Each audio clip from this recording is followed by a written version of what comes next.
In Friesland doc een documentaire over de veilige vesten. Een nijopvanghuis in Ljouwert voor slachtoffers van mensenhandel en eerwraak. Stop! Stop! Vier Friesland en woningbouwcorporatie Woon Friesland spannen haar 4 jaar lang in voor een nij en bijzonder opvanghuis voor famkes. Famkes die op een vlecht binnen voor loverboys, dwongen prostitutie en eerwraak. De praktijk in Nederland is dat de slachtoffers opvangen worden op geheime adressen. Vier Friesland wil daar een einde om eindje en de behandeling is zwaar van deze famkes uit de anonimiteit helpen. Het is toch eigenlijk te gek dat we groepen kinderen, vrouwen, jongens, meisjes moeten verstoppen. Dat we die weg moeten stoppen omdat ze bedreigd worden. En nu is dit gewoon een plak waar ze veilig wezen kunnen en wat gewoon zichtbaar is. Dan kunnen ze in die zin ook weer betten bouwen aan een nieuw leven. Een oud politiebureau in Ljouwert wordt ombouwd aan grensverliezend opvanghuis. Architectonisch in het eek springend, energiezuinig en innovatief in de wereld van de hulpverlening.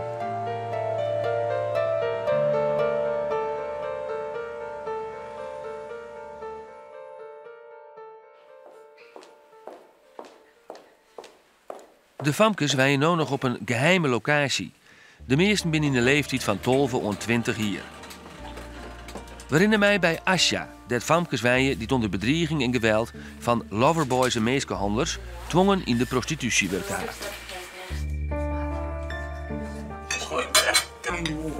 Ik heb geen straf, ik krijg niks, maar ik kan gewoon echt niet slapen. Oké.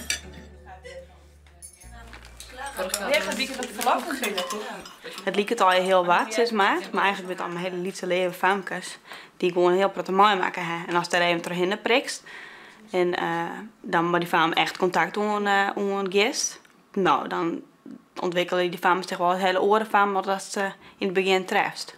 Ja. Deze fam die dan echt in de prostitutie werken, hè, of van loverboys werken, hè, die hebben een heel omgekeerd dag- en nachtritme. Die werken eigenlijk 's nachts en die proberen dan hoe dan eigenlijk bij te sliepen. Maar die hebben helemaal net meer de normale regeling van goh, we gaan naar school of ik heb een bijbaantje of maaltijden waren gewoon overslaan. Omdat dat net belangrijk werd, we alleen maar geldverdienen. En famkes van deze leeftijd hebben gewoon nodig dat ze regelmaat krijgen, dat ze structuur krijgen. We hebben het met name over meiden die in de prostitutie gedwongen worden. En dan hebben we het over zowel minderjarige als meerderjarige meiden. En dat kan zijn dat ze achter een raam gezet worden, maar ook dat ze bijvoorbeeld ingezet worden bij escortwerk of seks in groepen waar jongens voor betaald worden. Dus dat kan eigenlijk in alle vormen zijn. Als ik kijk naar het aantal meiden wat aangemeld wordt, de aanmeldingen die we daarnaast nog krijgen voor meiden die we niet kunnen plaatsen, dan denk ik inderdaad dat de meiden die we hier zien maar een topje van de ijsberg is.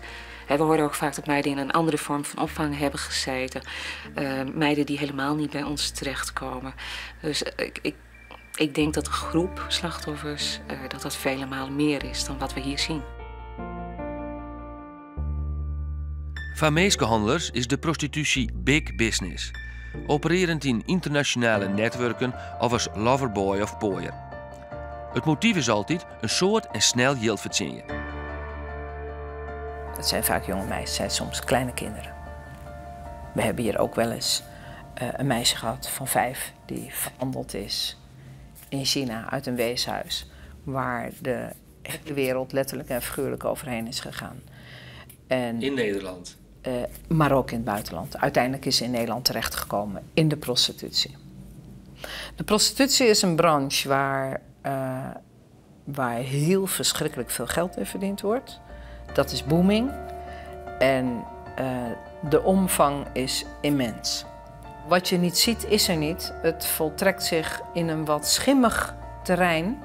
En als je het niet wil zien, dan is het er niet. Maar als je je ogen opent en je gaat er goed naar kijken, dan zie je dat het een onderwerp is wat voortdurend aan de orde is.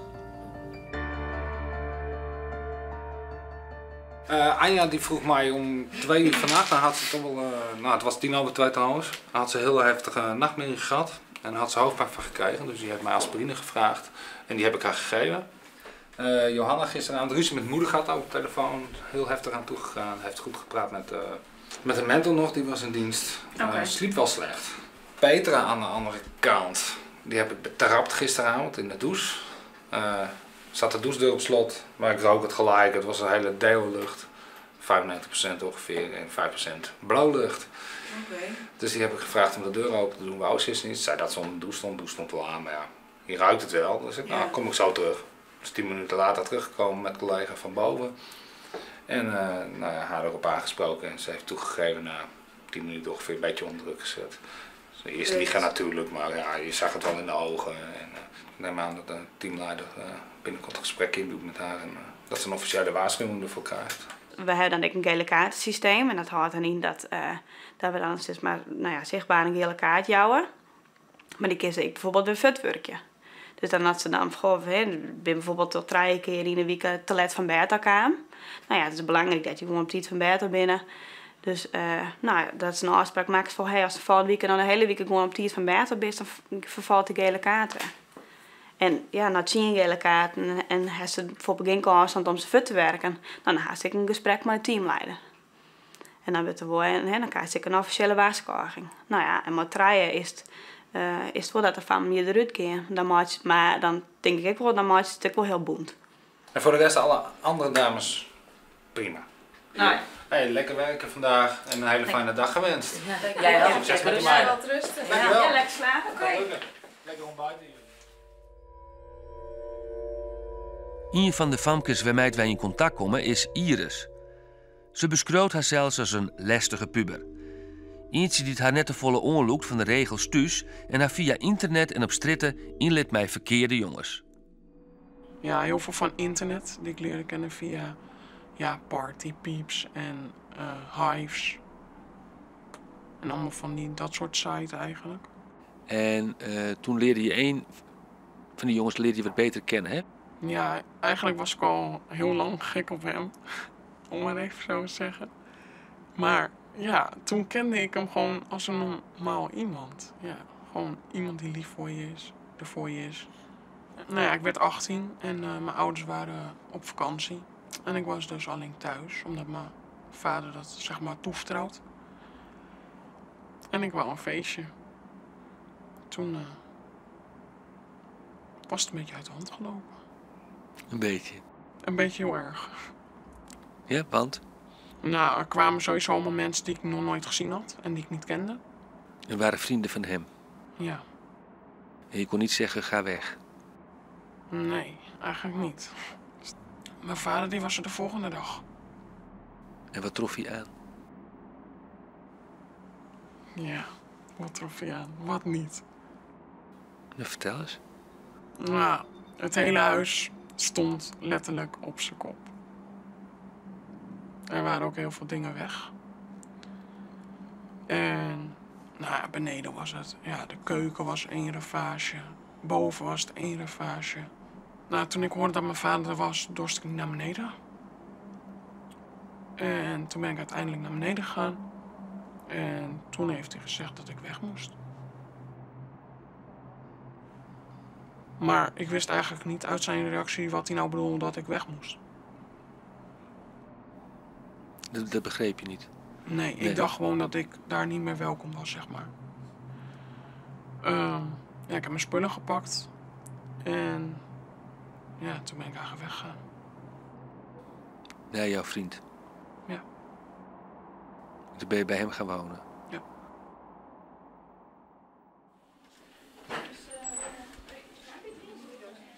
Je moet je ook realiseren dat deze meiden vaak heel geïsoleerd zijn.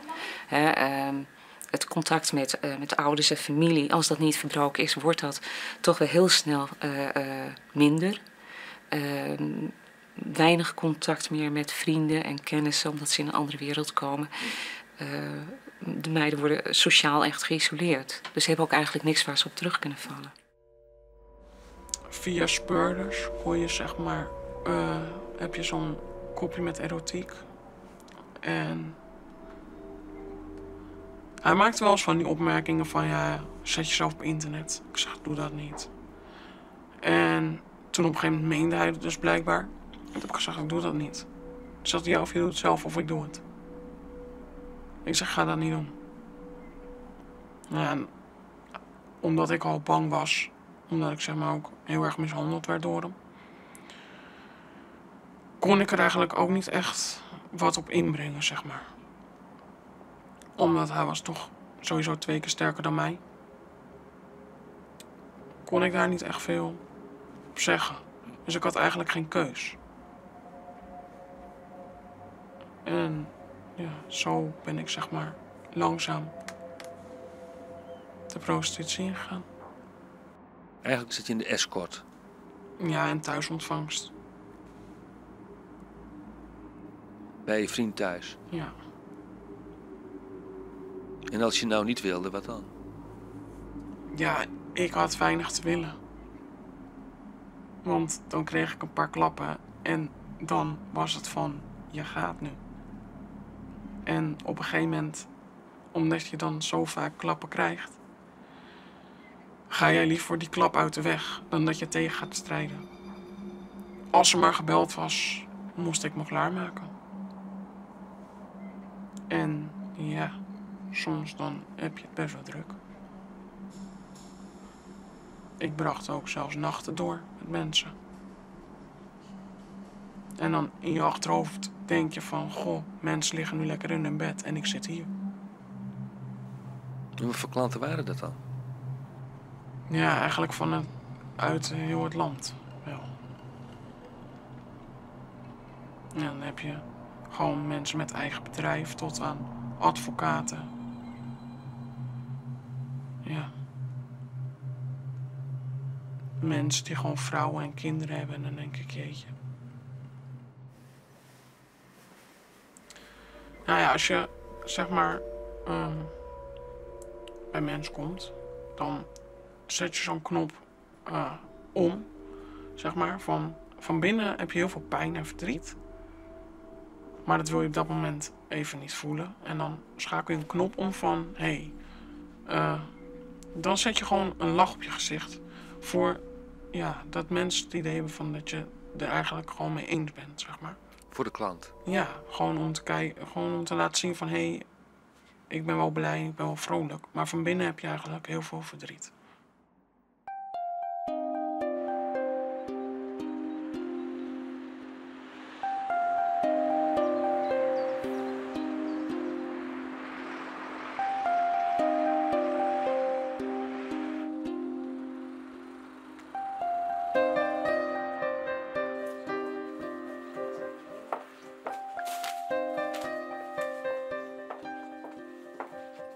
Ja, het is mooi. De afwerking is netjes. De afwerking is uitstekend. Ja, je ziet hier wat laatste punten die op de i gezet moeten worden. En dat zal ook gebeuren voordat we gaan verhuizen. Ja, precies. Nou, dan gaan we nu naar de woonkamer. Ja. Althans, 1 van de 6 woonkamers. Zo, wat een ruimte. Geweldig, hè? Ja, heel mooi.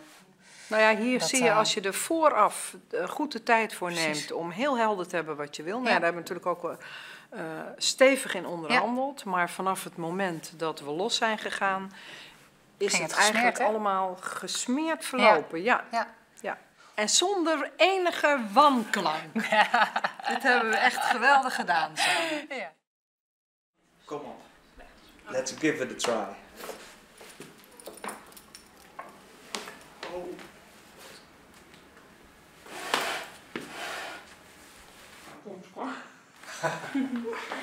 Ja. Oh. Wacht even. Nou, op de helft al. Als je gewoon ergens over praat, dan kun je dat vanuit je stoel doen. Zonder daarbij iets te oefenen of te ervaren. En het mooie van non-verbale therapie, van PMT in dit geval, is dat je juist ook dingen kan ervaren. Wat voor heel veel meiden geldt, is dat ze graag willen leren om een grens aan te geven. Er zijn ook wel meiden die zeggen, goh, ik zou wel eens wat meer willen leren durven. Nou, daarvoor moet je toch eens af en toe eens ietsjes verder, ik zou zeggen, over de grens heen. Ik vond het zo mooi dat je hier bovenop zo'n duidelijke keuze maakte. Van weet je, ik ga het aan, ik ga het proberen. Ik ga met mijn ogen dicht, ga ik er bovenop staan. En toen heb je blijkbaar bovenop gemerkt van, hier ligt voor mij een grens. En dat je dan altijd zelf een keuze kan maken. De keuze van, kies ik ervoor om me aan de opdracht te houden en weer met mijn ogen dicht terug te gaan? Of kan ik er dan ook voor kiezen om te zeggen of te ervaren van, dit is mijn grens. Wat hij verder zegt over wat de opdracht is en wat moet, dat geloof ik allemaal wel, maar hier ligt nu mijn grens. De veilige vesten jouwt onderdak aan 50 famkes en is als concept vernijend in zorg, bouw en architectuur. Architecte Beatrice Montesano had haar bij het ontwerp inspireerde litten door de wereldverneemde kunstenaar Christo, die het bekend staat op zijn impacte bregen en gebouwen. En wat ik vond altijd interessant in de werken van Christo, dat je kon zien die bestaande gebouwen, maar toch ga je abstraheren in een poëtische manier. En in deze gebouw ik heb proberen hetzelfde te doen. Zoals een dikke jas, dikke stof ronde de gebouw. Heel mooi, want het gebouw is strak, maar is deze oranje accent. Dat denk ik past heel goed binnen de doelgroep. Er zijn jonge meisjes. Je wil niet zo'n serieus gebouw ontwerpen, maar meer een grappige en leuke dingen. Het ontwerp van het gebouw is toch eigener en ontwikkelder Woon-Friesland taspitst op het passief huisprincipe. Toch deze milieuvriendelijke wijze van bouwen wordt het energieverbruik flink omleeggebracht. Hebben we maar in ieder geval een hele goede isolatie aan de buitenkant. En het broekmaatje van de natuurlijke hulpbronnen die er binnen, zoals zonne-energie. En ik kan wel een vergelijking maken met het voormalig politiekantoor. Dit gebouw is zo'n à 10 keer zuiniger als het oude gebouw. Dus dat zijn een hele protte. Net alleen nog qua architectuur en energieverbruik wel 4 Friesland worsen wezen, maar ook als het gaat om de zorg die de famkes krijgen. In het ideale droomplaatje zit iemand hier, krijgt de ondersteuning en dan ga je hier weg, je gaat terug naar huis. En dan zijn mensen volledig toegerust om zelf op eigen kracht weer verder te kunnen. Op eigen kracht verder kunnen vind ik heel erg belangrijk. We willen geen langdurig zorgafhankelijke creëren. Dat ze telkens terugkomen. En dat ze telkens terugkomen.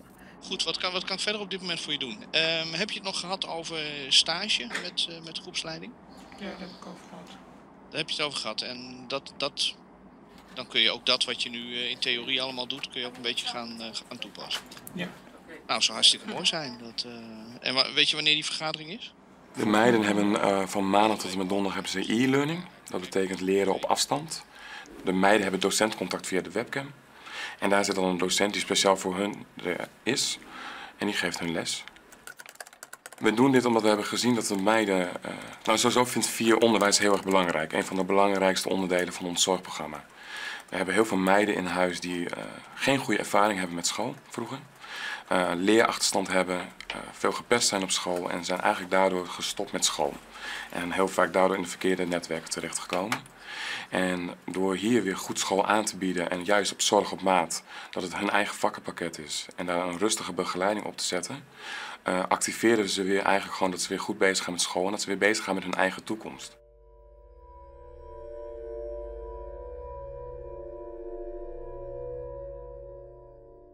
Esmee kwam Aurelie Verlien via internet in contact met een man die haar onbeen te helpen met haar modellenwerk. Toen ze hem opzocht, werd ze voort onder bedreiging van een vuurwapen, door hem en meerdere orenmalien verkrijften.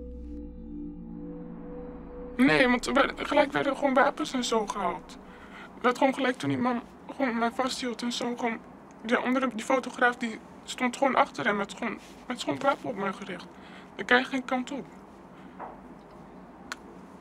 En toen was ik gewoon in shock, ging hij mij wassen en zo. En toen kwam er nog eentje, toen liet ik het gewoon gebeuren. Ik was gewoon in shock, ik kon gewoon niet meer bewegen en zo, weet je. Met gewoon, ik weet niet. En toen... Je zei toen kwam er nog eentje, dus toen wij opnieuw ook seks mee moesten hebben. daarna ik ging gewoon naar huis alsof er niks was gebeurd en zo. Ik liep gewoon de straat bij hem uit en ik was gewoon langs het politiebureau gelopen. Weet je. Ik kon gewoon naar binnen stappen, maar dat heb ik niet gedaan. Waarom heb je het niet gedaan? Weet ik niet. Ik was helemaal in shock, ik weet niet.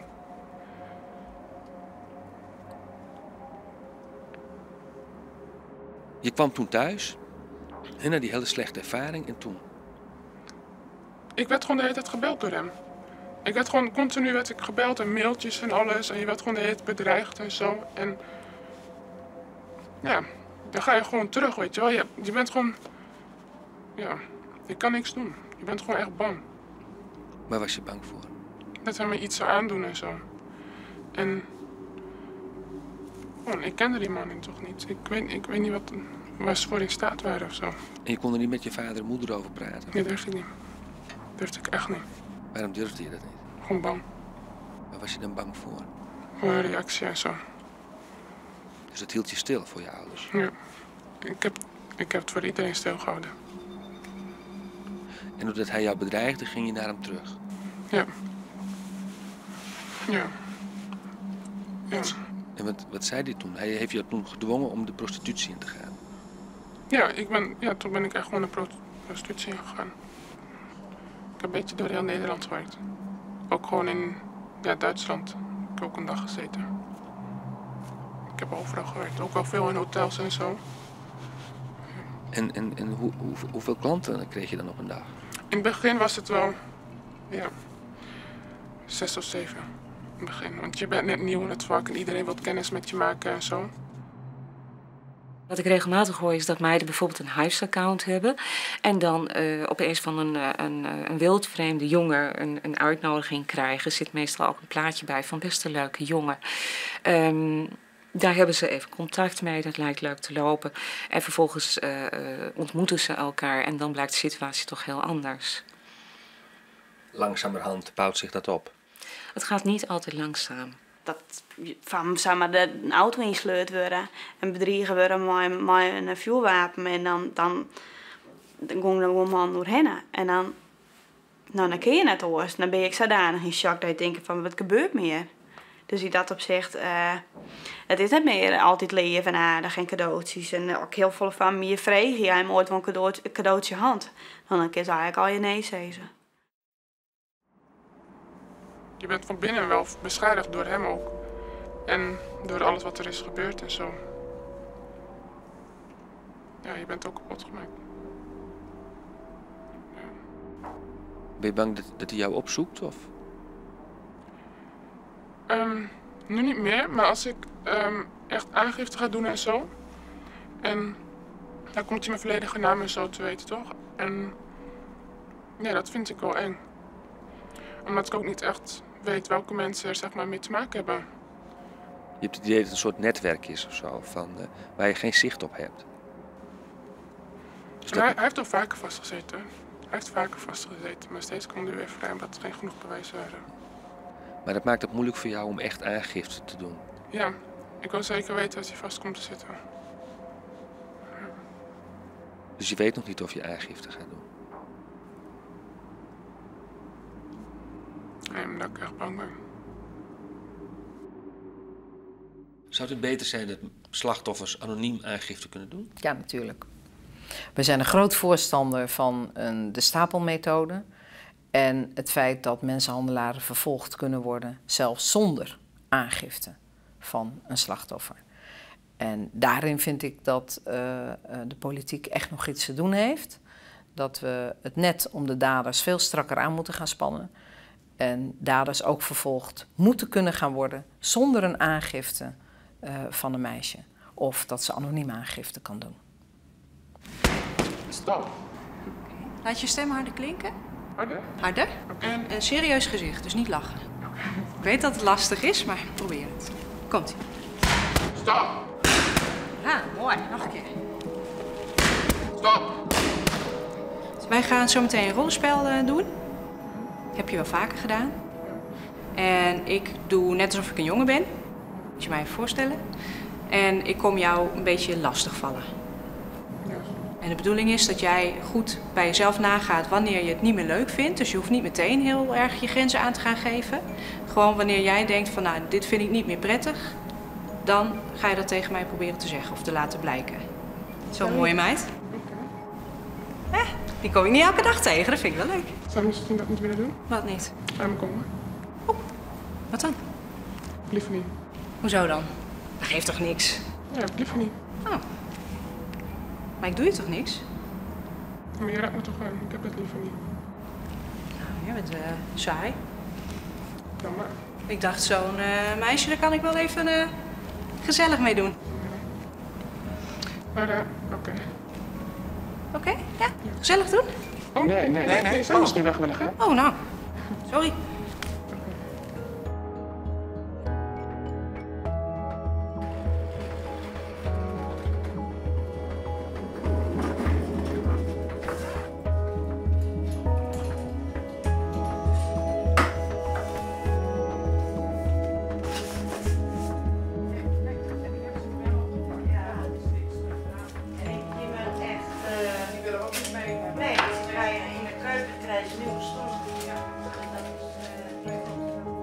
Sommigen zijn best heel nerveus.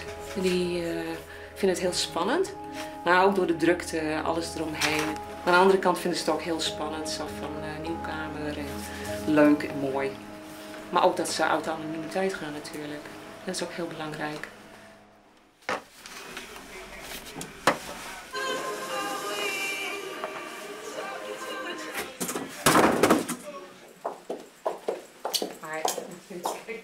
En de meiden hebben natuurlijk op de kamers allemaal een andere poster.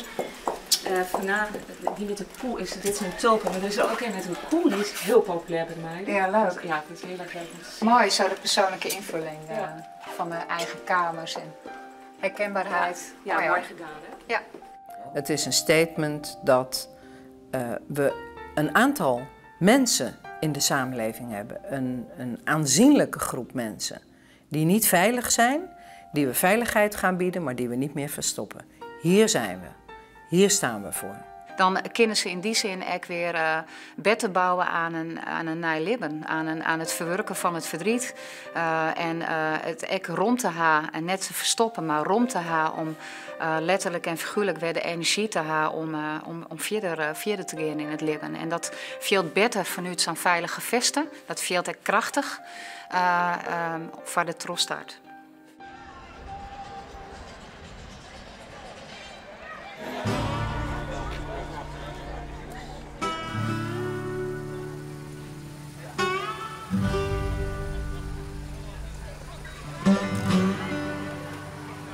Vandaag hebben we de officiële opening van de Veilige Vesten. Hoi, we gaan een motortoertocht houden. Hier zie je 200 agenten die in hun vrije tijd vrijwillig snipperdagen opnemen om de meiden van 4 officieel naar een nieuwe locatie te brengen.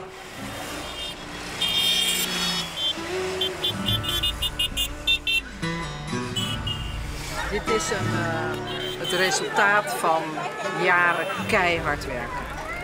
En ja, het is een mijlpaal. We hebben het gerealiseerd. Maar het is tegelijkertijd de motivatie om door te gaan en de volgende stappen te zetten.